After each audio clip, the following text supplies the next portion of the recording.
नमस्कार दोस्तों, बिहार जमीन सर्वे का काम शुरू हो चुका है। अब जमीन सर्वे में जितने भी रैयत हैं यानी कि जितने भी जमीन के मालिक हैं उन सभी को जो है अपना यहाँ पे 2 फॉर्म भरकर जमा करना होगा।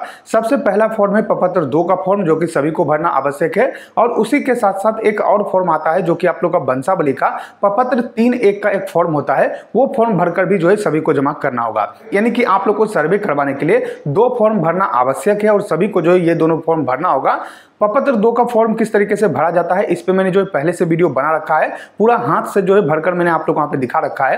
तो आज मैं आप लोगों को दिखाने वाला हूं कि जो वंशावली का फॉर्म 3(1) होता है, कुछ इस तरीके का फॉर्म यहाँ पे होता है। मैं आप लोग को वहां पे दिखा देता हूँ, कुछ इस तरीके का आप लोग का जो है वंशावली का फॉर्म होता है। तो इस फॉर्म को आप जो है किस तरीके से भर पाइएगा वो मैं आप लोग को वहां पे दिखाने वाला हूँ। पूरा हाथ से लिखकर जो है मैं आप लोग को फॉर्म भरकर यहाँ पे दिखाने वाला हूँ। और प्रपत्र 3(1) का जो वंशावली का फॉर्म होता है, सबसे ज्यादा लोग जो है इसी में यहाँ पे गलती करते हैं। तो आप जो है बिल्कुल ध्यान से वीडियो देखिएगा और अच्छी तरीके से आप समझिएगा, उसके बाद ही आप जो फॉर्म है उसको यहाँ पे भरिएगा।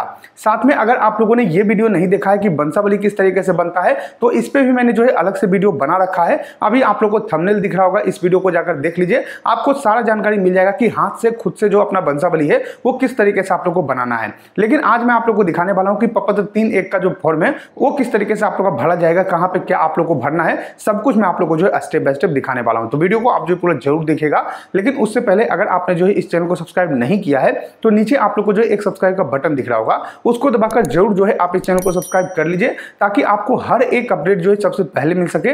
जो भी जमीन सर्वे या फिर जो भी आप लोग का योजना आता है वो सबसे पहले आप लोग को जो है इस चैनल पे मिल जाएगा। तो जरूर जो है चैनल को सब्सक्राइब कर लीजिए। चलिए मैं आप लोग वहां पे दिखाता हूं कि प्रपत्र 3(1) का जो वंशावली फॉर्म होता है वो किस तरीके से आप लोग को भरना है। तो वंशावली का जो प्रपत्र 3(1) का फॉर्म है, ये फॉर्म भरने के लिए सबसे पहले आपको करना क्या होगा, आपके पास जो वंशावली बना हुआ है, अगर आप लोगों ने वंशावली नहीं बनाया है तो सबसे पहले तो वंशावली बना लीजिए। अगर आप लोगों ने वंशावली बना रखा है तो कुछ इस तरीके से जो भी आप लोगों ने वंशावली बनाया होगा वो वंशावली आपके पास उपलब्ध होना चाहिए, क्योंकि इसी के माध्यम से हम लोग जो है प्रपत्र 3(1) का जो फॉर्म है उसको यहाँ पे फिल करेंगे।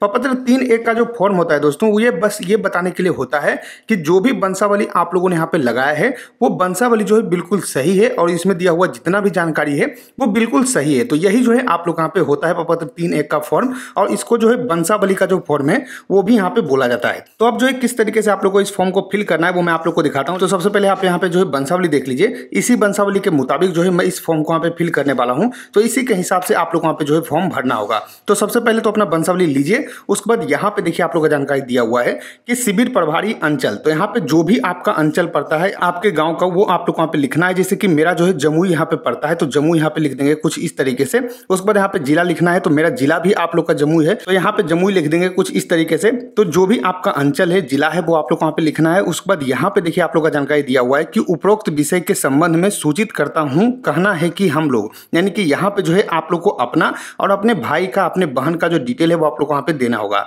तो मेरे केस में यहाँ पे देखिए ये जो है सिर्फ 2 भाई हैं, रोहन सिंह और सोहन सिंह। ये जो 2 भाई हैं और इनके जो पिताजी हैं वो राहुल सिंह है। तो इस तरीके से यहाँ पे जो है आप लोग का वंशावली बना हुआ है। अगर यहाँ पे बहन होंगे तो बहन का भी नाम यहाँ पे होगा, लेकिन इनका जो है बहन नहीं है तो इस कारण से 2 भाई हैं तो इन्हीं का नाम हम यहाँ पे डालेंगे। तो सबसे पहले यहाँ पे जो सबसे मेन गलती जो है लोग करते हैं, सबसे ज्यादा जो गलती होता है वो इसी में होता है। यहाँ पे देखिए जानकारी दिया हुआ है कि श्री श्रीमती। तो यहाँ पे जो भी आप लोग यहाँ पे नाम लिखना है, मान लीजिए कि ये जो आवेदन कर रहे हैं वो रोहन सिंह यहाँ पे आवेदन कर रहे हैं, तो यहाँ पे रोहन सिंह आप लोग को यहाँ पे लिखना है कुछ इस तरीके से। आप लोग को रोहन और सिंह यहाँ पे जो है आप लोग को लगाना है। अब उसके बाद यहाँ पे देख पाओगे पुत्र, पुत्री और पत्नी श्री यहाँ पे शो कर रहा है। तो अब यहाँ पे गलती क्या करते हैं लोग कि अपने पुत्र का नाम लिख देते हैं, यानी कि मान लीजिए रोहन सिंह का कोई पुत्र है तो उसका नाम लिख देंगे, या फिर उनकी पत्नी जो होगी उनका नाम यहाँ पे लिख देते हैं। तो ये आप लोग को यहाँ पे गलती नहीं करना है। यहाँ पे क्या लिखना है वो आप ध्यान से समझिए। तो रोहन सिंह के पिताजी कौन है वो आप लोग को यहाँ पे बताना है, यानी कि रोहन सिंह जो है वो किनके पुत्र हैं वो आप लोग को यहाँ पे बताना है। तो इस केस में यहाँ पे देखिए जो राहुल सिंह है, रोहन सिंह के पिता है, तो यहाँ पे जो है राहुल सिंह यहाँ पे लिखाएगा कुछ इस तरीके से। राहुल और सिंह यहाँ पे जो है आप लोग का लिखाएगा। इसी तरीके से आप लोग यहाँ पे फिल करना है। अपने पुत्र या फिर अपनी पत्नी का यहाँ पे नाम आपको नहीं डालना है। उसके बाद यहाँ पे देखिए एक और कॉलम है जिसमें कि आप लोग यहाँ पे जो डालना है वो आप लोग यहाँ पे सोहन सिंह लिखना है, यानी कि रोहन सिंह के एक भाई है सोहन सिंह। तो यहाँ पे जो है सोहन सिंह आप लोग को यहाँ पे लिखना है, सोहन सिंह। और पिता का नाम जो है सेम हो जाएगा, राहुल सिंह, राहुल। सिंह यहाँ पे जो है आप लोग का सेम हो जाएगा, इसमें कुछ भी बदलाव नहीं है। इस तरीके से आप लोग को लिखना है। अब मान लीजिए एक और बेटे हैं तो उनका भी नाम आप लोग वहाँ पे डालना है, फिर एक और बेटी है या फिर बेटा है, जो भी रहेंगे उनका भी यहाँ पे नाम डालना है, और उसके बाद जो है यहाँ पे जो है अपने पिता का नाम डाल देना है। मान लीजिए कि इस केस में जो है 2 ही यहाँ पे नाम है, लेकिन अगर मान लीजिए 3 नाम होता है तो यहाँ पे जो है एक और भाई का नाम लिखाएगा, या फिर बहन होती है तो बहन का नाम लिखाएगा। यहाँ पे एक और भाई है तो उनका नाम लिखाएगा, बहन है तो बहन का नाम लिखाएगा। पुत्री या फिर पत्नी में जो है वही आप लोग का राहुल सिंह यहाँ पे लिखा जाएगा, यानी कि यहाँ पे जो है आप लोग का जो है बहन का नाम लिखना है और यहाँ पे अपना पिता का नाम यहाँ पे लिख देना है। लेकिन यहाँ पे रोहन सिंह और सोहन सिंह 2 ही भाई हैं तो यहाँ पे कॉलम जो है आप लोग को खाली छोड़ देना है। अब यहाँ पे निवास आप लोग को बताना है, तो आपका जो भी गांव पड़ता है वो आप लोग को वहाँ पे बताना है। तो मेरा जो गांव पड़ता है वो हम यहाँ पे लिखेंगे कुछ इस तरीके से। आप लोग वहाँ पे जो गांव का नाम है वहाँ पे लिखना है, फिर यहाँ पे जो है आप लोग को ग्राम बताना है कि कौन सा गांव पड़ता है, तो फिर आप लोग वहाँ पे जो है गांव का नाम यहाँ पे लिख देना है। कुछ इस तरीके से आप लोग वहाँ पे लिखना है। सेम जो भी आपका गाँव का नाम रहेगा इस तरीके से आप लिख देंगे। फिर यहाँ पे थाना आप लोग को बताना है कौन सा थाना पड़ता है, तो मेरा जमुई थाना पड़ता है तो जमुई यहाँ पे लिखेंगे। फिर अंचल कौन सा पड़ता है तो जमुई पड़ता है तो कुछ इस तरीके से जमुई लिखेंगे। जिला कौन सा पड़ता है तो जमुई पड़ता है तो कुछ इस तरीके से जमुई लिखेंगे। आपका जो भी पड़ता है आप अपने हिसाब से यहाँ पे लिखिएगा, लेकिन मैं आप लोग को दिखाने के लिए बता रहा हूँ जो यहाँ पे डिटेल है उस हिसाब से मैं यहाँ पे फिल कर रहा हूँ। यही डिटेल जो है मेरा सही है तो यहाँ पे हम डाल रहे हैं। अब जाति यहाँ पे पूछा जा रहा है, तो जो भी जाति आपका पड़ता है, तो मान लीजिए मेरा भूमिहार है तो भूमिहार यहाँ पे जो है लिख देंगे। भूमिहार यहाँ पे जो है कुछ इस तरीके से लिख देंगे। आपका जो भी जाति पड़ता है वो आप यहाँ पे लिख दीजिएगा। उसके बाद यहाँ पे देखिए जानकारी दिया हुआ है, ने भूमि जिसका विवरण आवेदन के साथ संलग्न प्रपत्र 1 में अंकित हो सो स्वर्गीय। तो यहाँ पे जो है स्वर्गीय जिनके नाम से भी खतियान है, मान लीजिए आपके दादा के नाम से जमीन है या फिर आपके परदादा के नाम से जमीन है, तो उनका नाम यहाँ पे आप लोग को लिखना है। जिनका भी नाम से जमीन रहेगा उनका नाम लिखना है, उनके पिता का नाम आप लोग वहाँ पे लिखना है। यहाँ पे जो है मुझसे थोड़ा सा गलती हो गया था क्योंकि मैंने जो ध्यान यहाँ पे नहीं दिया था, तो इस कारण से यहाँ पे जो है आप लोग को लिखना है अपना जो यहाँ पे जो भी स्वर्गीय, मान लीजिए आपके जो दादाजी हैं, तो यहाँ पे देख लीजिए इस केस में जो है श्याम सिंह के नाम से जमीन था या फिर जो है राम सिंह के नाम से जमीन था, तो यहाँ पे जो है राम सिंह लिखाएगा, यहाँ पे राम और सिंह यहाँ पे जो है लिखाएगा। उसके बाद यहाँ पे जो है आप लोग को उनका पिता का नाम क्या था, तो उनके पिता का नाम आप यहाँ पे लिख दीजिएगा। श्याम सिंह है तो राम सिंह यहाँ पे लिख दीजिएगा उनके पिता का नाम।